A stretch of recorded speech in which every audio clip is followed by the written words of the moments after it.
Welcome back to my channel. It's to me, Amaya, and in this video, as you see from the title, I almost became a refugee in Mexico. I almost got stuck. I was almost stranded.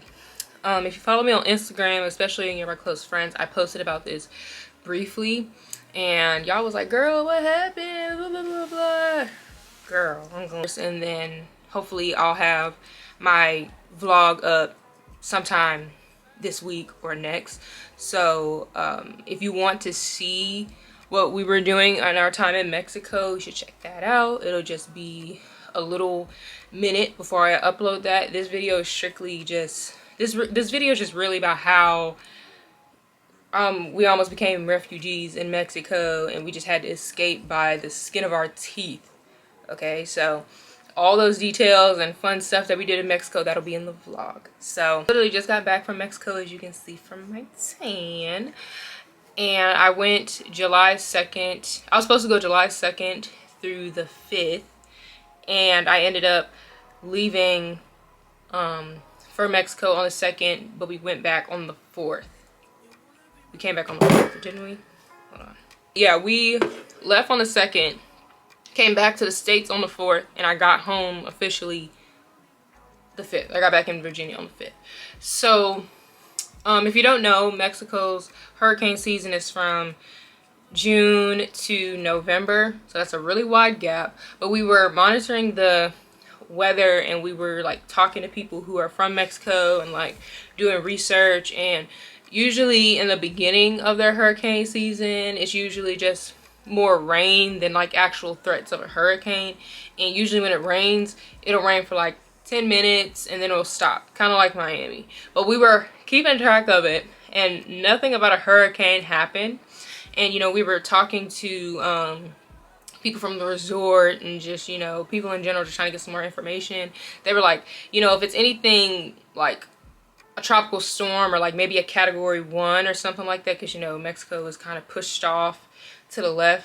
You know, it's still surrounded by water, but you know, it's not as bad as like a secluded island just engulfed in the water itself. You know what I'm saying? It's not like St. Lucia or Jamaica or Dominican Republic, where they're just literally, it's just a dot and just a bunch of water.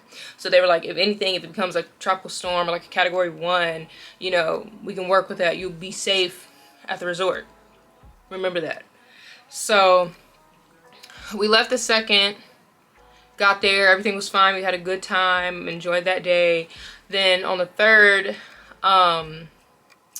that was my friend's birthday. I don't remember if I said that, but we left for this trip for my friend's birthday. Best birthday ever. Being sarcastic, my poor baby. I'm sorry. I'm so sorry. But yeah, we had a good time on the 2nd. We had a good time on the 3rd until the sun went down.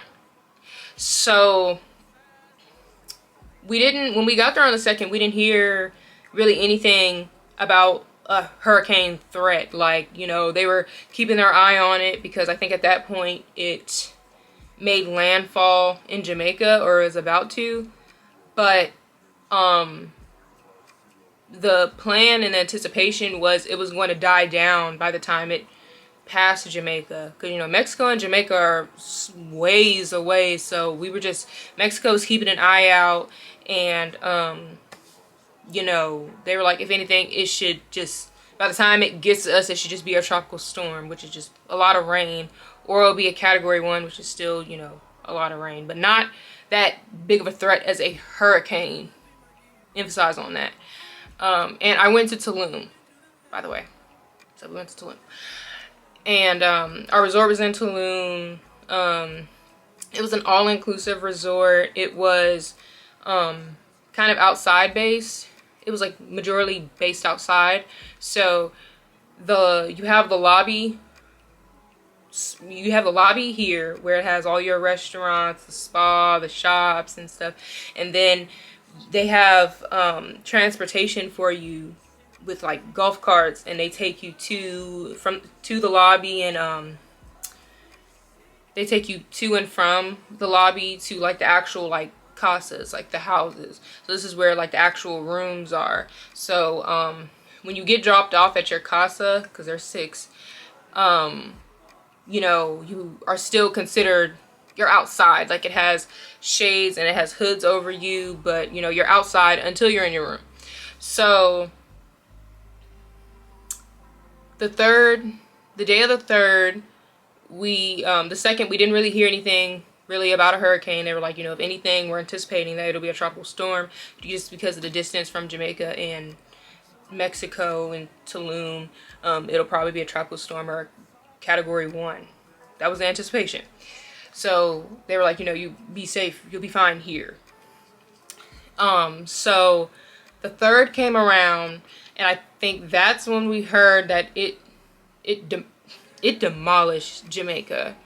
And the anticipation was still that, you know, it was going to be a tropical storm or a category 1, but they were taking precautions anyway. So, you know, they were taking outside beach umbrellas and just, you know, laying them down outside and, you know, trying to pitch it and stuff like that. We didn't really hear about, like, you know, any type of danger until later that night. So at this point, you know, we're just hearing that, you know, we're anticipating there's going to be a lot of rain coming, maybe a category 1, but it's not for sure yet. You know, they were just keeping it, they were just playing it by ear. Everybody's playing it by ear. I keep saying, you know, it's anticipated because nobody knew anything. We were just anticipating at the moment. So at that point, my friends and I, because it was 4 of us in all, we were just starting to come up with a plan. Like, okay, if this is going to become a threat, what are we going to do? Because everybody at the resort didn't know anything. Like, we would ask people what they're going to do, and, you know, what they were thinking about doing. And, you know, some people were like, well, we really don't know the nature of it. Nobody knew the nature of it. So if anything, we would try, if anything, to leave tonight or tomorrow, because they were saying it wasn't going to hit Mexico until the 4th. So they were like, if anything, last resort, we're going to try and leave on the 4th. But if we hear anything else, we're probably going to try and move our flight for that night, which was the 3rd. So we were coming up with a plan. We were trying to talk to American Airlines, so that's who we flew in with originally. So yeah, we were starting to come up with a plan to leave. We were like, okay, if anything, we should try and find, if anything, flights tonight to leave. If we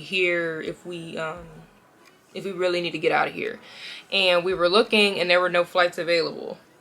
And we were looking at tomorrow, and that was hard to find flights because we all came here together. We got on the same flight, we got on the same plane. We wanted to leave together. And we kept calling customer service, we kept chatting with them, and they would be like, no, there's no flights available, because, you know, people were starting to hear that, you know, the possibility of it becoming a hurricane, and they were just buying out flights. And we flew into Tulum. So that airport is not big, because Tulum didn't have an airport within a few years ago, but now they do, and it's smaller than Cancun. So it was hard trying to find a flight out of there because people were buying them up. So we would chat with American Airlines, we were calling them, and they would be like, I have 2 seats available, I have 1 seat available, I have 3 seats available. It was never for all of us. Like, it was never for all 4 of us, and we didn't want to do that. So what we decided to do was to just, you know, just wait and just keep playing it ear by ear, because, you know, like we said beforehand, if we just had to stay here and, you know, just have to, like, let the rain run its course, that's what we were gonna do. You know, everybody else on the resort was on the same page. Like, you know, all the flights are sold out. Nobody can really do anything. We were talking about, like, you know, worst case scenario, what we had to do was just, you know, wait out the rain and maybe extend our stay a little bit. That's fine, because, you know, nobody can do anything. Everybody on the resort was on the same page. So then that night rolls around. This is when all hell breaks loose. We're at my friend's dinner. She looks so beautiful. We all look so pretty. We were at dinner having a great time. We were eating our food. All of a sudden, Kaylin, my friend on the group, she got her email first that our flights got canceled. Then it just went in a circle. I got an email. My friend Lasia, who was her birthday, she got an email. Amaya, our other friend who came with us, she got the email. Not only did our flights get canceled, Tulum's airport closed. And when we went on the app and we checked to see if there was any other flights, there were no flights until Sunday. The airport was not going to open back up until Sunday. After the dinner, nobody said anything. We didn't have an update on the storm or anything like that. The only time we figured and knew something was wrong was when they canceled our flights. And then we saw that Tulum's airport was closed. So we already went over that. We made a plan that, you know, if we had to stay longer than, you know, our stay, we had to extend it. That was fine because, you know, if this thing makes landfall and it's a lot more serious than what they're saying it is, and we're just going to have to stay here and wait it out. So at this point, I called my parents just to let them know the situation. And while I'm on the phone, you know, we're still at the table, just trying to talk, see what we're going to do. Because, you know, at this point, they already canceled our flights. We were like, okay, well, we're going to stay here.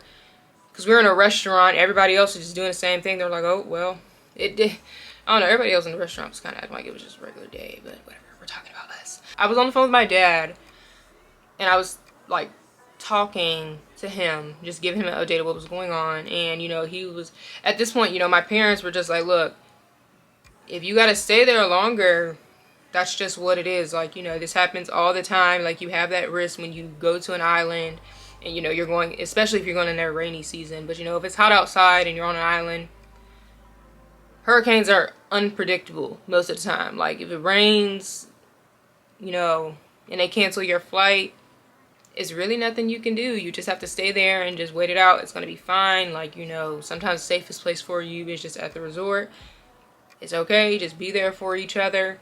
It's an extended stay. Just have you a drink. I'm on the phone with him. Amaya starts crying because, you know, she was like, I don't want to be stuck here. You know, she started to panic. You know, she's like, I don't want to be stuck here, blah, blah, blah. So, you know, while I'm still on the phone with him, you know, everybody else is just trying to figure out what flights to do. And, like, we were considering flying out with another airline. But, like, again, like, we were still trying to figure it out because, you know, we didn't get that far. So then, after I get off the phone with my dad, we get an email. We get an email from the resort, and it said, basically, to sum it up, okay, we know you guys heard about the hurricane. We've been keeping an eye out for it, and we don't have the resources, and the resort can't withstand the hurricane. So, what's going to happen is, if you can't make accommodations to leave by 12 p.m. tomorrow, on Friday, on the 4th of July, then... we're going to take you guys to a shelter. You're going to be considered our refugees. We're going to take you there. You're going to have to arrive. We're going to give you a yellow shirt to put on. You're going to arrive there. You can't bring your suitcase. You only bring a carry-on. Only bring the important stuff like your medicine, documents, and money, and like hygiene products or something like that. And you can't leave until officials say that it's safe to leave. At that point, that is when I started to get scared. Like, that completely changed everything. Dinner was ruined at that point. A refugee? It's like, if I don't leave by tomorrow, if I don't find accommodations to leave by tomorrow, you're going to take me to a shelter where I don't know the conditions. I don't know what y'all are going to feed me. I don't know who's all going to be over there. I don't know where it is. And I'm going to be considered y'all's refugee. And I can't leave until y'all tell me to leave, and I can't bring my suitcase. They told us that you have to leave your suitcase on the beds of your rooms. No. I'm getting anxiety just thinking about it all over again. There's several things wrong with that. One, we're not from here. Two, I don't know where y'all are taking me. I don't know what the conditions are. Like I said, I have my passport. We have hella cash with us. We don't know where our stuff is going to be, like including my suitcase. You guys told me to just leave it on my bed. I don't know where y'all are taking it. I don't know where I can pick it back up at again. I get it's not, you know, a priority at the time, in the time of a hurricane, but still, like, we're not from here. That's all I have. That's all we have. And 6, well, this should have been 2. Refugee. 7, come in a yellow shirt. And this again goes back into the whole conditions thing. Like, why do I have to wear a yellow shirt? I don't know the conditions and stuff about this shelter, because they didn't even say like, okay, this is where we're going to take you, because they only said we're going to take you guys to our convention center. You guys didn't even link anything down or like say where an address was so we can look up on our phones what the conditions of it was, so we can see it, so people can see if that was going to be an option for them. Because at this point, we're thinking the worst. We're thinking that we're about to be put in somebody's basement.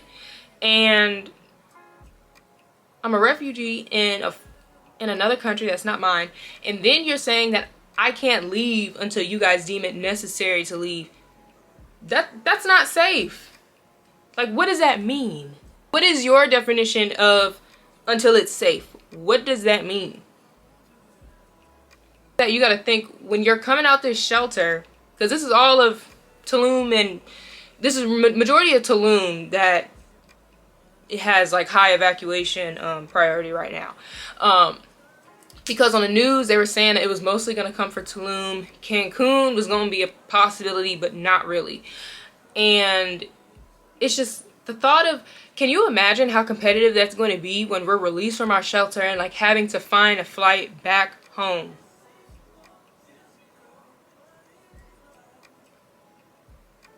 And then not only that, that hurricane shredded Jamaica. It shredded Jamaica. So worst case scenario, let's say this hurricane completely tears up Mexico. Again, when am I going to leave? I'm probably going to be stranded. You don't know when you're going to go home. So this was not just, so before y'all come in my comments talking about some, you went to Mexico knowing that there was a hurricane. No, we didn't. Weather changes every day. Everybody was in the same boat. We all had to play it ear by ear. But once we heard that the storm, like, we already knew 9 times out of 10 we're gonna have to extend our stay and we were just gonna have to stay in the resort. We were fine with that. Now you're talking about considering me a refugee in Mexico, and you don't know when and you say I can't leave until you tell me to leave. No, no. Also in the email, they made it very clear that if you chose to go to the shelter, you were not going to be treated like a hotel guest due to the emergency, which was something else we had to keep in mind, because that's a vague statement, and also prompted us to think about how we were going to be treated if we did have to go to the shelter, which was a concern. Like, we didn't have a problem with the storm. That's when the panic started. That's where the problem started.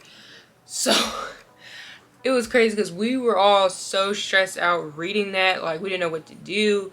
And to top it all off, that's when the staff came to our table singing Lasia happy birthday. Happy. Not even knowing what we were, just like, we were stressed. Like, they came over and sang her happy birthday. We all were like, happy birthday to you. We left the restaurant. We went to the lobby. It's hella people in the lobby right now because they're at the front desk trying to figure out what's going on. They don't know what.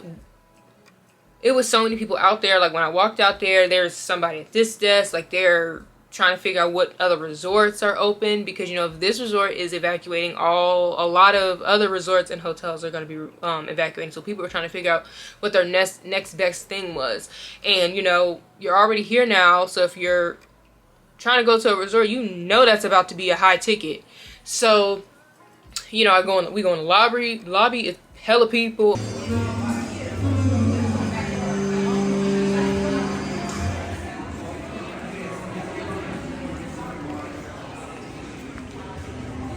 That's not going to be any because we were originally supposed to leave on Friday, so if we cancel and leave, so if we leave tomorrow, we're going to be charged for Friday too.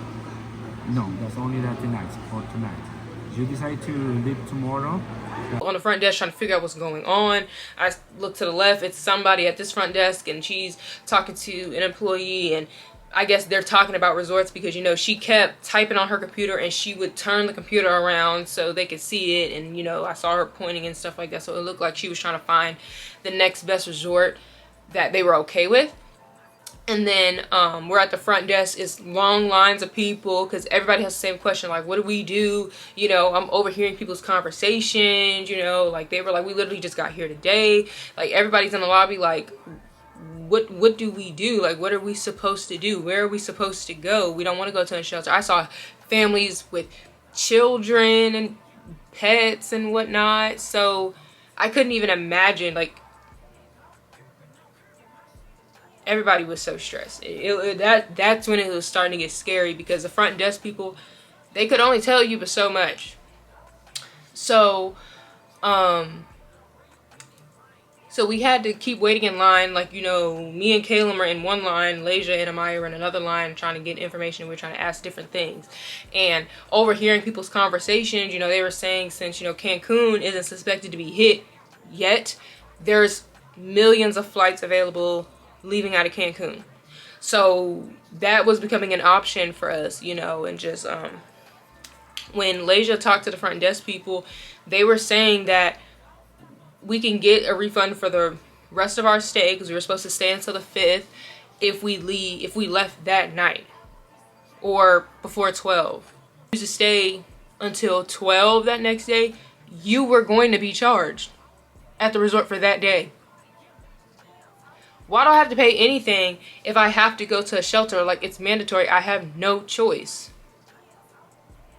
And not only that, they started to ban alcohol. Like, it was like government mandated that nobody could drink because they need you to be coherent to follow demands and stuff like that and be able to listen and stuff. And people were in an uproar about that. Like, we're about to be stranded and you're worried about a mimosa? We all agreed, like, we might as well just leave out of here now.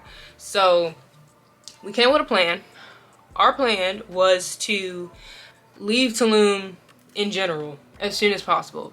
We're not gonna set ourselves up to stay in Tulum and possibly just have to go to the shelter. Like, it was mandatory. Everybody had to either you go into the shelter or you getting up out of here some way. And we decided that we were gonna leave Tulum because we're not gonna be put in a shelter. Now the issue is, what flight are we going to get on that we all can get on, and how are we going to get to Tulum? So Kayla and I went to another desk and they had information about taxis. And the guy who was back there, he was like, yeah, we can get you a taxi. The taxis come quick though. So they'll be here within 10 minutes. But he was saying that he leaves at 11 o'clock. So just like assuming that, you know, he leaves at 11 o'clock, but somebody else would come after him. And it was already 10:30. We got that golf cart back to our room. Y'all, when I tell you, as soon as we got into that room, we started ripping our clothes off from dinner. We all looked so pretty. Nobody got a picture. We all looked good. Nobody got a picture. We didn't get no full body pictures or anything. I got like 2 earlier that night, but it wasn't anything.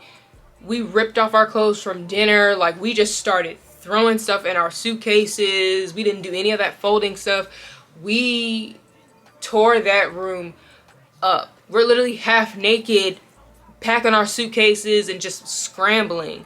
And we literally packed that room up within 15 minutes. Going in and out of... I don't want to hear about you being naked through the wall, bro. How did you not know? Know about what? Mom and Dad didn't tell you I was almost stranded in Mexico? Who the hell would want to keep you in Mexico?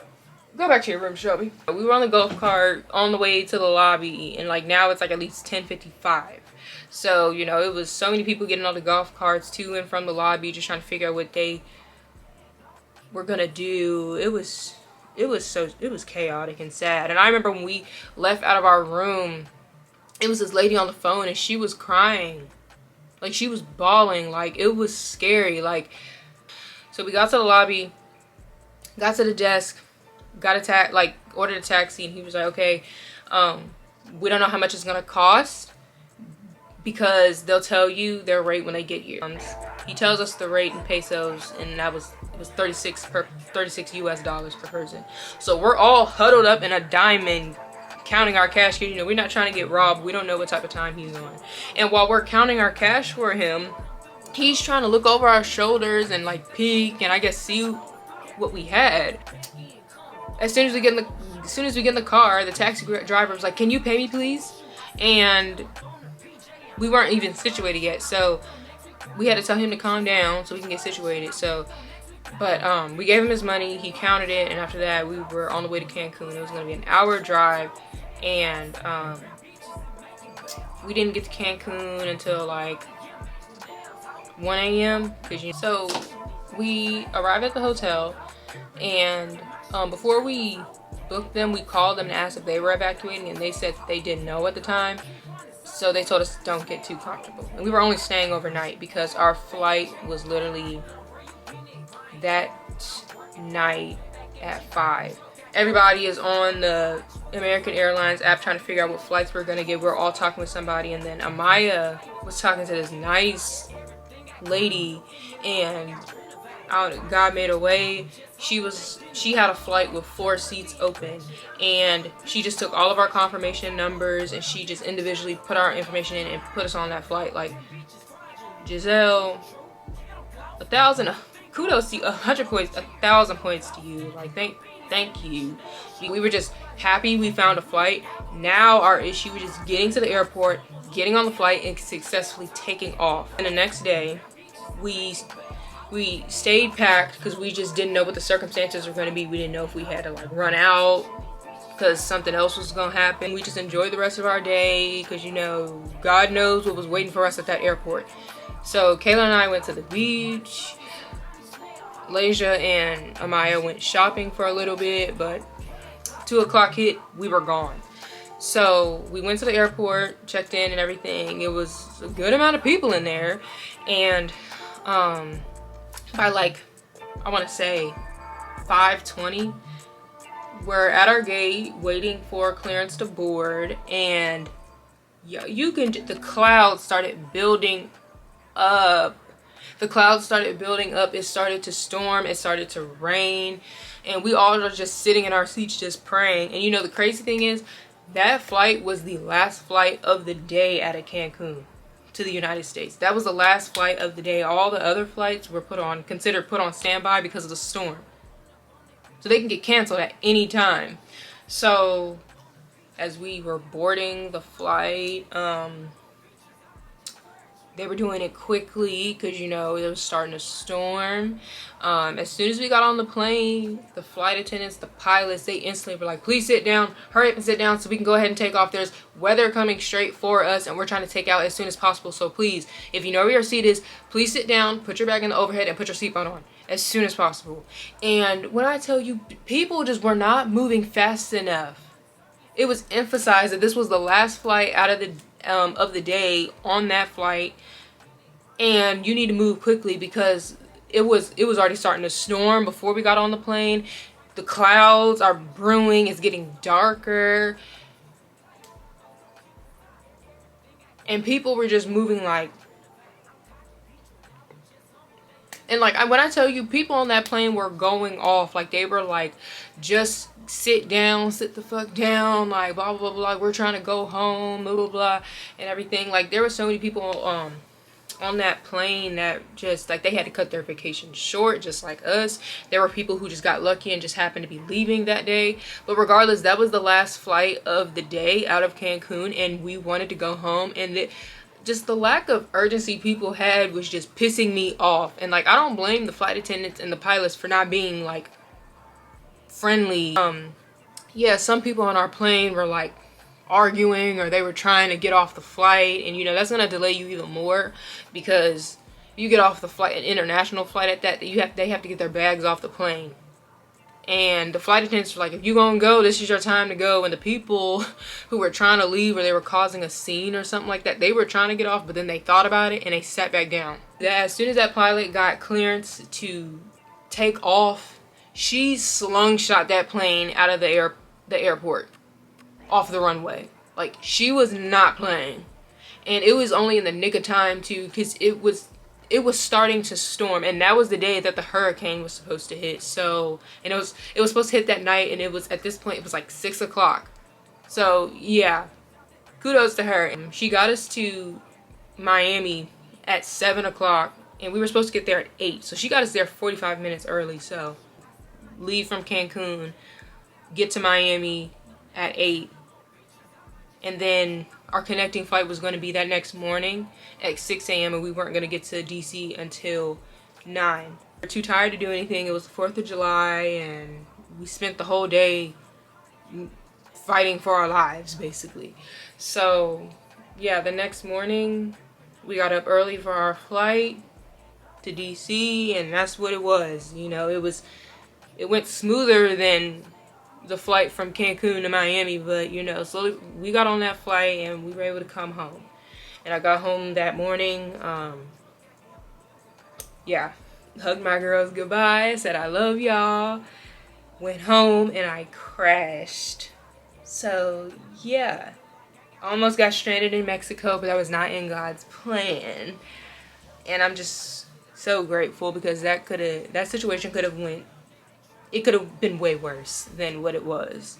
But yeah, I wouldn't say that I had a bad trip at all. Like, this experience did not ruin my vacation. Yes, we had to cut this trip short. It was a lot of stress. It was scary. 400,000 people traveled to Cancun and Tulum alone.